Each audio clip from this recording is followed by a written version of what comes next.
दोस्तों नमस्कार, आदाब, सत श्री अकाल।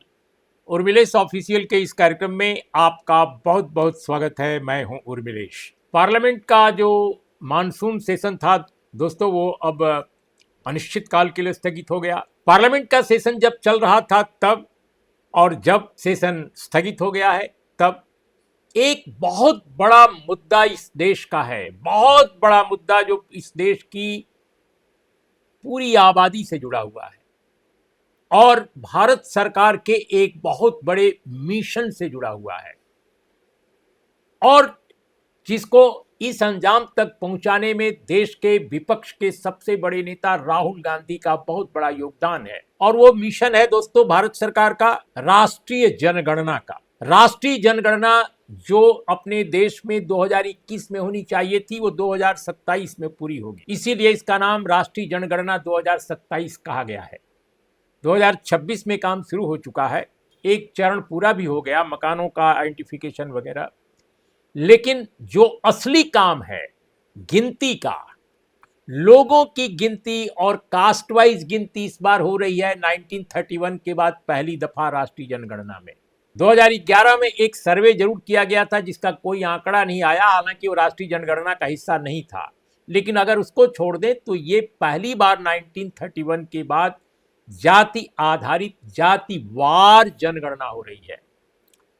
लेकिन दोस्तों ये बात समझ में बिल्कुल नहीं आ रही है कि जब जनगणना का खासकर लोगों की आबादी का, लोगों की संख्या का जो काउंट है वो बिल्कुल अब शुरू होने वाला है, तब भी सरकार नहीं अगर ध्यान दे रही है तो बात समझ में आता, हो सकता है सरकार चलाने वालों के दिमाग में कोई खेल चल रहा हो। लेकिन राहुल गांधी जो विपक्ष के नेता हैं और जिनके भारी प्रयास के बाद देश में जातिवार जनगणना हो रही है, अगर देखा जाए तो कुछ सामाजिक संगठनों के अलावा वो पहले बड़े नेता देश के हैं जिन्होंने जातिवार जनगणना का न केवल पक्ष लिया बल्कि उसके पक्ष में कैंपेन किया पूरे देश में। एक दौर में उनकी सभी रैलियों में जातिवार जनगणना का प्रश्न सबसे अहम बनकर उभरा था। लेकिन पता नहीं क्या बात है कि ऐसे दौर में जब बिल्कुल अब जनगणना शुरू होने वाली है, लोगों की काउंटिंग शुरू होने वाली है जातियों के आधार पर, तब राहुल गांधी इस मुद्दे पर बिल्कुल खामोश हैं। और वो मुद्दा क्या है दोस्तों? वो मुद्दा है कि इस बार भी गड़बड़ी की जा रही है वैसे ही जैसा 2011-12 के सामाजिक आर्थिक जातिवार सर्वेक्षण में की गई थी यूपीए रिजीम में, और जो लंबे समय तक वो कार्यक्रम, और एक तरह से पूर्णाहुति जो हुई मोदी सरकार के दरमियान हुई। बहुत सारा डेटा उस समय टेबल हुआ। तो उस सामाजिक आर्थिक सर्वेक्षण का जो मामला था वो 4000 करोड़ से ज्यादा उस पर खर्च हो गया। वो जनगणना का हिस्सा नहीं था, लेकिन फाल्टी तौर तरीका यानी दोषपूर्ण ढंग से गणना चूंकि की गई, इसलिए कोई नतीजा ही नहीं निकला। नतीजा इसलिए नहीं निकला कि भारत में कितनी जातियां हैं इसको लेकर जो आंकड़ा सामाजिक आर्थिक सर्वेक्षण ने पेश किया था वो व्यवहारिक था ही नहीं, वो फर्जी था, वो गलत था। लोगों के सामने विकल्प नहीं पेश किए गए थे कि वो सब सही सही क्या बात कहें जिससे कि गणना की जा सके। अब आप सोचिए कि 1931 में विदेशी लोग जो हम पर शासन करते थे, अंग्रेज बहादुर, वो ज्यादा समझदार थे, ज्यादा ईमानदार थे आज के शासकों के मुकाबले। आज के शासकों के मुकाबले आज का जो सत्ता संचालन करने वाली एक बटालियन है उसके मुकाबले तो वो निश्चित रूप से ईमानदार थे। कम से कम कास्ट काउंट करने के मामले में उन्होंने जाति भेद नहीं किया, जो सही आंकड़ा उनको दिखा वो उन्होंने काउंट कर लिया। लेकिन हमारे यहां जो सिस्टम में बैठे टॉप लोग हैं और जो निश्चित रूप से जो दलित, आदिवासी, ओबीसी है, इनके प्रति एक बेहतर सोच समझ नहीं रखते। उनको लगता है कि समाज में डोमिनेशन हमेशा हमारा चलता रहे, वर्चस्व हमारा बरकरार रहे, कोई ऐसा डेटा ना आ जाए जिसके आधार पर जो समाज के पिछड़े दलित, आदिवासी लोग हैं वो कुछ और कहने लगे और हमारे ऊपर इल्जाम लगाने लगे। सिस्टम आजकल कौन चला रहा है? कुछ आजादी के बाद से ही अपने देश का सिस्टम अगर देखा जाए थोड़ी देर के लिए आप भूल जाइए कि इलेक्शन होता है, इलेक्शन में लोग चुने जाते हैं, लेकिन भारत में जो राजकीय सिस्टम है वो चला कौन रहा है? ब्यूरोक्रेसी में सबसे डोमिनेंट सेक्शन कौन है? अपर कास्ट है, हिंदू अपर कास्ट है। सबसे अधिक जो डोमिनेंट है एजेंसियों में कौन लोग हैं? हिंदू अपर कास्ट है। सबसे अधिक डोमिनेंट जो है, जो पॉलिटिकल सिस्टम को चलाने वाले लोग हैं, वे वही लोग हैं, भले उसमें किसी एक या दो कम्युनिटी के लोग जो कथित तौर पे अपने को ओबीसी कहते हैं वो नुमाइशी तौर पे क्यों ना हो, लेकिन सिस्टम जो है उनके हाथ में है, जो अपर कास्ट है, अपर क्लास है। और दोस्तों, जुडिशरी, मीडिया, सब जगह तो एक ही तरह के लोग हैं। तो इस सिस्टम चलाने वाले लोगों ने आजादी के बाद उन्होंने कभी मौका नहीं दिया कि इस तरह की काउंटिंग हो, जबकि काका कालेलकर आयोग ने 1956 में क्लियर किया था कि जातिवार जनगणना 1962 में 61-62 में होनी चाहिए, नहीं हो पाई। और अब जब हो रही है तब भी आप समझ लीजिए कि 2011-12 की जो सर्वेक्षण है उसी की तरह कोई आंकड़ा नहीं आ पाएगा। पूरी ये जनगणना बिल्कुल बेमतलब हो जाएगी, खासकर जातिवार गिनती को लेकर। क्यों मैं ये बात कह रहा हूं? क्योंकि इस गणना में भी, ये जातिवार जो जनगणना की जा रही है, 2011-12 जैसी ही गलतियां हो रही हैं। इस बार भी ड्रॉप डाउन विकल्प नहीं चुना गया है। ड्रॉप डाउन विकल्प का क्या मतलब है मैं ये समझाऊंगा अभी, लेकिन आप ये मानकर चलिए कि ओपन इंडेड क्वेश्चन प्रणाली होगी। ओपन इंडेड क्वेश्चन प्रणाली, इन दोनों शब्दों का अर्थ मैं आपको बताने जा रहा हूं।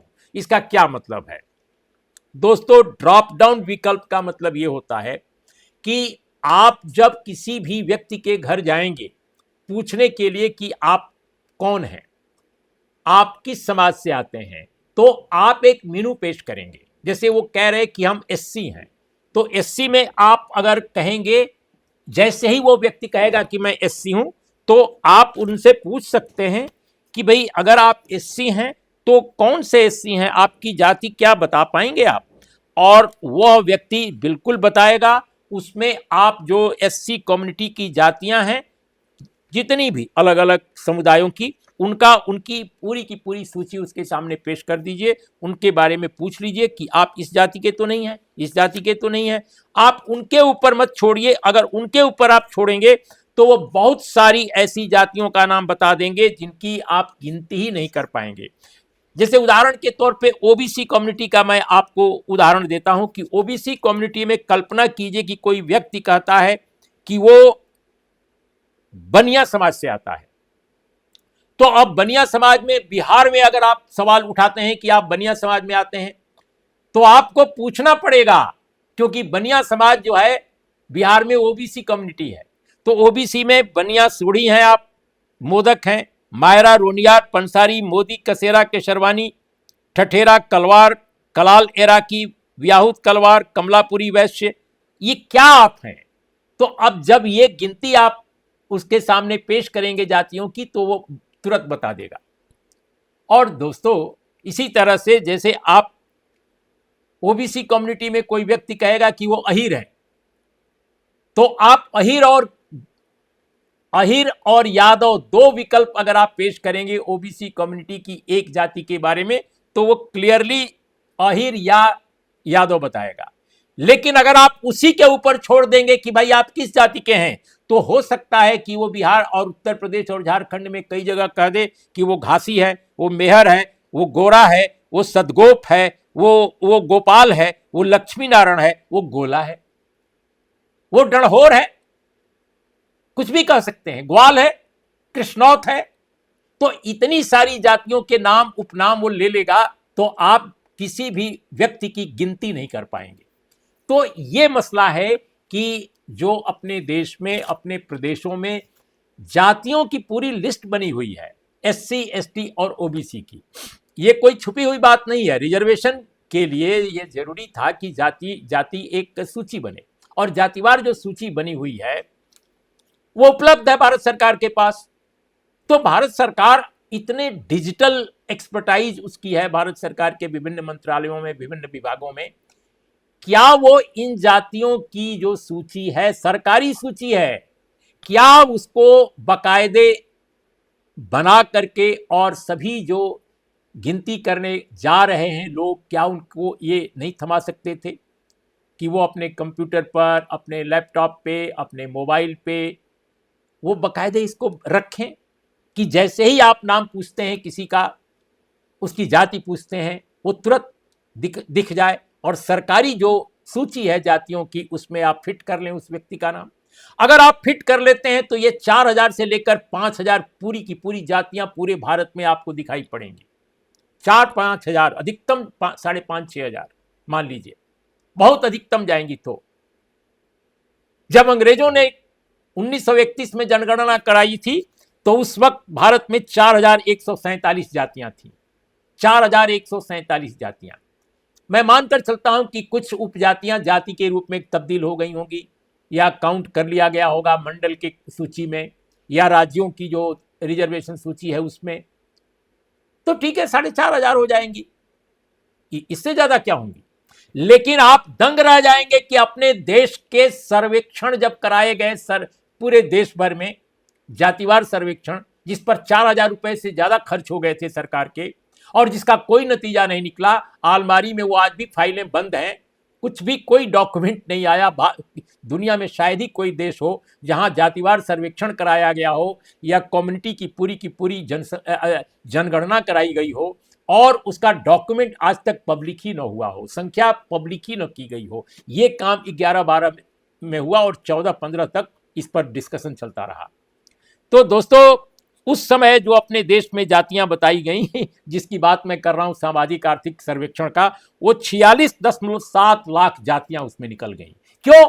क्योंकि 46.7 लाख इसलिए निकल गई जातियां क्योंकि जो जनगणना करने लोग गए, जो जातिवार काउंटिंग करने गए लोग, उनके सामने भी वही पेश कर दिया गया कि ड्रॉप डाउन विकल्प नहीं छोड़ा गया, उनको ड्रॉप डाउन विकल्प नहीं दिया गया, उनको ओपन इंडेड क्वेश्चन प्रणाली दी गई। ओपन इंडेड क्वेश्चन प्रणाली का मतलब कि आप लोगों से कहिए, हाँ भाई आपकी जाति क्या है, तो वो कहेगा कृष्णौत है, कोई कहेगा कि मेरा डणहोर है, कोई कहेगा मेरी जाति कृष्णौत है। अब आप क्या करेंगे? इन जातियों का नाम वो लिखता जाएगा बेचारा मास्टर साहब या कोई भी कर्मचारी जो सरकार का है, और जब लिखता जाएगा तो पता चलेगा कि ओबीसी की एक जाति कृष्णौत है, एक जो है डणहोर है, एक जो है ग्वाल है, एक जो है इस तरह की जातियों की गिनती अपरंपार हो जाएगी, इतनी ज्यादा हो जाएगी कि काउंटिंग ही नहीं हो पाएगी। और वही हुआ 11 से लेकर के और 14-15 के बीच में कि लोग गिनती करते रह गए और जातियां बढ़ती रह गई।